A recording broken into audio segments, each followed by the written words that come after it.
Hello students, chapter 2 का एक next topic है जिसको हम बेकिंग सोडा और वॉशिंग सोडा के नाम से जानते हैं। हम लोगों को चैप्टर 2 में वॉशिंग सोडा और बेकिंग सोडा की प्रिपरेशन और उनके यूजेस और कुछ केमिकल प्रॉपर्टीज के बारे में जानने की जरूरत पड़ती है। अगर हम लोगों को कोई भी क्वेश्चन की फेस करेंगे तो कुछ क्वेश्चन के प्रिपरेशन बेस्ड आते हैं और कुछ क्वेश्चन आते हैं उसकी केमिकल प्रॉपर्टी के बेस्ड। तो हम लोगों का नेक्स्ट टॉपिक है baking soda and washing soda. Baking soda sodium hydrogen carbonate को भी कहते हैं और सोडियम हाइड्रोजन कार्बोनेट का दूसरा नाम होता है सोडियम बाइकार्बोनेट। तो ये आपके जो है नेम होते हैं, कई नेम से एक प्रोडक्ट को जान सकते हैं। और वॉशिंग सोडा को बोलते हैं sodium carbonate decahydrate. Sodium carbonate decahydrate का मतलब है कि 10 वाटर मॉलिक्यूल उसके साथ क्रिस्टलाइन स्टेट में एब्जॉर्ब होते हैं, बने हुए होते हैं, उसके साथ लगे रहते हैं। तो हमारे पास बेकिंग सोडा और वॉशिंग सोडा को प्रिपेयर करने के लिए हम लोगों को एक ही प्रोसेस का इस्तेमाल किया जाता है। उस प्रोसेस का नाम है सॉल्वे प्रोसेस। सॉल्वे प्रोसेस बोल दो या फिर ammonium soda process. Ammonia soda process कह सकते हो या बेकिंग सोडा बनाने के लिए आप सॉल्वे प्रोसेस का भी इस्तेमाल कर सकते हो। तो हमारे पास यहाँ पर रॉ मटेरियल की बात आती है। अगर हम सॉल्वे प्रोसेस में या अमोनिया सोडा प्रोसेस में कौन सा रॉ मटेरियल इस्तेमाल करें, तो रॉ मटेरियल में हमारे पास होता है ब्राइन। ब्राइन 30% NaCl सोल्यूशन, नमक का एक सोल्यूशन जिसमें 30% नमक होता है, उसे ब्राइन कहते हैं। उस ब्राइन को हम यहां से डालते हैं। इस एक बड़ा सा एक प्लांट होता है, उसके अंदर ये प्रोसेस चल रही होती है। इसे हम बोलते हैं कार्बोनेटिंग टावर। इसका नाम होता है कार्बोनेटिंग टावर। ठीक है, कार्बोनेटिंग टावर में हम लोग ब्राइन को गिराएंगे तो ब्राइन इसके साथ अंदर जब आएगा तो यहां पर कुछ हम लोग इनकी आयरन की कुछ परफोरेटेड फॉइल लगी होती है। आयरन की परफोरेटेड फॉइल पर यहां पर हम डाल देते हैं कुछ क्रिस्टल्स जो कि इसका आयरन को जंग लगने से बचाएं, जैसे K2O वगैरह को डाल सकते हैं। हम यहां से जैसे NaCl को डालेंगे तो जो बड़े बड़े NaCl के पार्टिकल है वो इसमें फंस जाएंगे, रुक जाएंगे। तो एक तो इसका ये यूज होता है। और नीचे जब सोल्यूशन आता है तो यहां से ये होता है तुम्हारा कार्बन डाइऑक्साइड बनाने के लिए हम लोग यहाँ लाइम किल लगा देते हैं, जो लाइम से CO2 इवॉल्व कर सकता हो। तो यहाँ पर हम कैल्शियम कार्बोनेट और वाटर को भर के रखते हैं जिससे कि रिएक्शन होता है और हॉट CO2 यहाँ प्रिपेयर होती रहती है। तो यहाँ से हॉट CO2 जाती है, ऊपर से ब्राइन आता है और यहाँ से अमोनिया रिकवरी टावर से अमोनिया पास कराई जाती है। इतनी चीजें इसमें अपने आप यूज होती हैं प्लांट के अकॉर्डिंग। तो हम लोगों को जरूरत पड़ती है NaCl, जो कि वाटर में डिसॉल्व किया है इसलिए H2O। यहां से CO2 पास हो रहा है तो CO2 और अमोनिया रिकवरी टावर से अमोनिया आ रही है तो अमोनिया। ये 3 मटेरियल यूज किए गए हैं, इनकी रिएक्शन कराते हैं। तो हम लोगों को रिएक्शन कराने के बाद एक प्रोडक्ट बनता है NaHCO3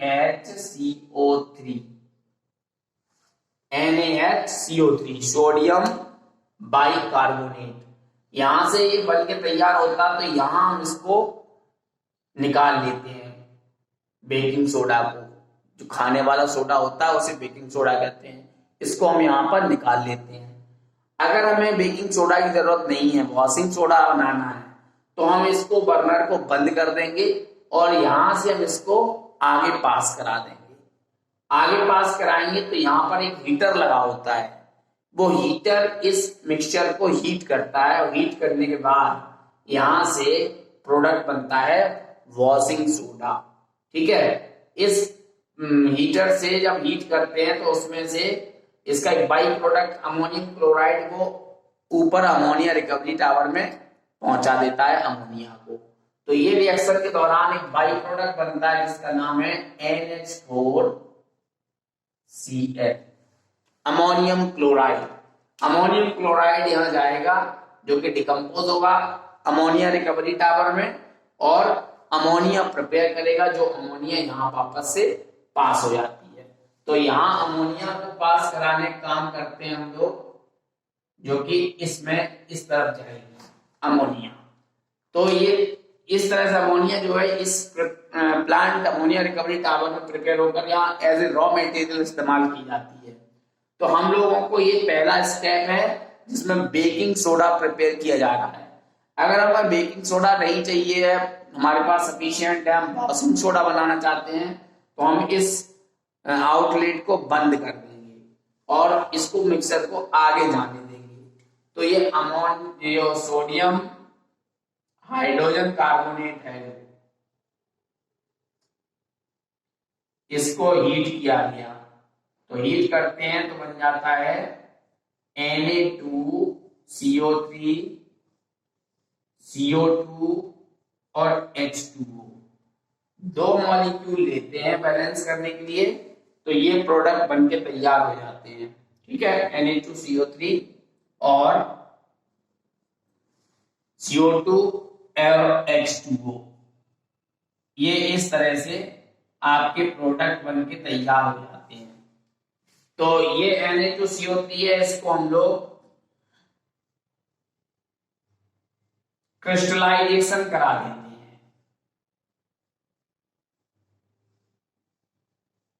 अगर हम लोग इसको क्रिस्टलाइजेशन नहीं कराएंगे तो ये अपनी क्लीनाइजिंग प्रॉपर्टी को अच्छे से नहीं दिखा पाएगा। तो हम लोग इसे रिएक्शन कराएंगे तो बन जाता है तुम्हारा Na2CO3.10H2O, ये बन के तैयार होता है और इसे बेकिंग सोडा कहते हैं और इसको हम बोलते हैं सोडा एस। सोडा एस यानी सोडा की राख। जब तक इसका क्रिस्टलाइजेशन नहीं करोगे तो ये तब तक ये बेकिंग सोडा का काम नहीं करेगा। तो हमें सबसे पहले रॉ मटेरियल में NaCl और H2O, जिसको मैंने ब्रांड बताया था, इसको हम हॉट CO2 से और अमोनिया से ट्रीट कराते हैं तो सोडियम बाइकार्बोनेट बनता है, जिसे हम लोग सोडियम हाइड्रोजन कार्बोनेट कहते हैं, जिसको हम पहले स्टेप पे निकाल लेते हैं। तो ये होता है तुम्हारा बेकिंग सोडा। अगर हम नहीं रोकते हैं, इस प्रोसेस को चलने देते हैं, तो इस बर्नर को बंद कर देते हैं, इस आउटलेट को, और यहाँ से हम हीटर से इसे पास होने देते हैं। तो हीटर से पास होते ये डिकम्पोज हो जाता है सोडियम कार्बोनेट यानी सोडा एस में, और CO2 इवॉल्व होगी और वाटर वेपर्स। तो ये Na2CO3 को हम क्रिस्टलाइजेशन करते हैं, जो कि क्लीनाइजर बेकिंग सोडा का काम करता है, जो कि हम लोग अलग अलग पर्पज से अलग अलग इंडस्ट्रीज में, कॉटन इंडस्ट्रीज में, सिल्क इंडस्ट्रीज में, पेपर इंडस्ट्रीज में, जहां भी हमें क्लीनाइजिंग करनी होती है वहां पर हम इसको यूज कर लेते हैं। और कांच बनाने के लिए, ग्लास बनाने के लिए, ग्लास फैक्ट्री में भी इसका इस्तेमाल हो रहा होता है। तो इसके बहुत सारे ऐसे यूज हैं, लैब में हम कई रिएक्शन कराने में भी इसका यूज कर सकते हैं।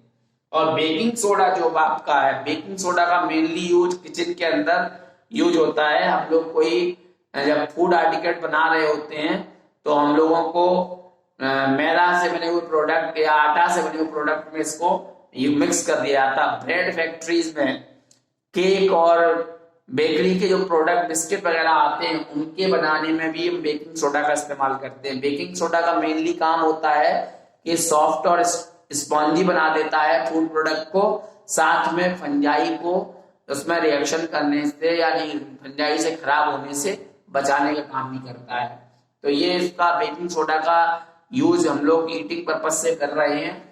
साथ साथ हम लोग इसे पुराने समय में, बहुत सारे पुराने साल पहले, हम लोग इसको एज ए फायर एक्सटिंग्विशर इस्तेमाल करते हैं। आप घर पर डेमो करने के लिए इसको यूज कर सकते हो। एक बड़े से जार के अंदर एक छोटी सी बोतल फिक्स कर दो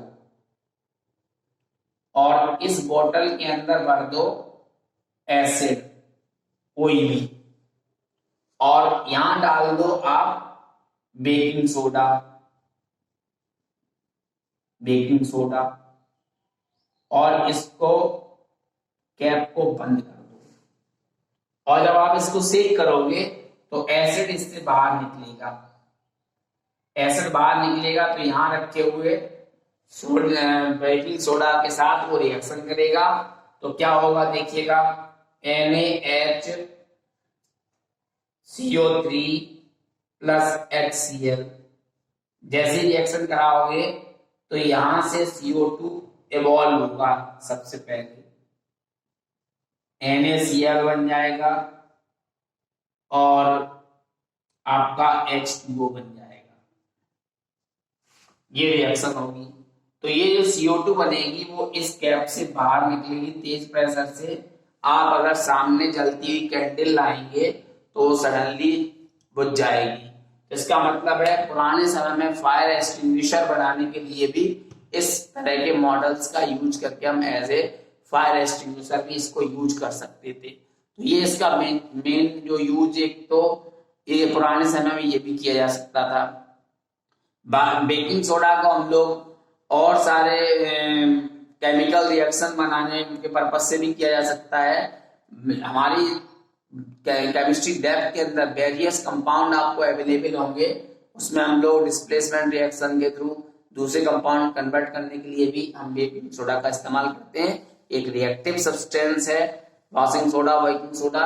ये अगर हम वॉशिंग सोडा की बात करते हैं और वॉशिंग सोडा को अगर हम हीट कर देते हैं तो ये अपने वाटर मॉलिक्यूल को लूज कर देता है और जिसकी वजह से इसके अंदर क्लीनाइजिंग प्रॉपर्टी डिक्रीज हो जाती है और फिर ये क्लीनाइजर पर्पज से एक परफेक्ट कंपाउंड नहीं रहता है। इसलिए हम लोग इसे पैकेटों में बंद रखते हैं, धूप या गर्मी से बचा के रखना पड़ता है, अदरवाइज ये अपनी क्लीनाइजिंग प्रॉपर्टी को खो सकता है वाटर मॉलिक्यूल इवेपोरेट होने की वजह से। तो इतनी बातें इस चैप्टर के अंदर, इस टॉपिक के अंदर थी जिसको हमने समझा, देखा। और अगर कोई डाउट है तो बुक में पढ़िएगा, अगर कोई बात समझ में नहीं आती है तो आप मेरे इसी चैनल पर कमेंट बॉक्स में कमेंट कर सकते हैं, आपको उसका जवाब मैं कमेंट में लिख के भेज सकता हूँ। Thank you, have a nice day.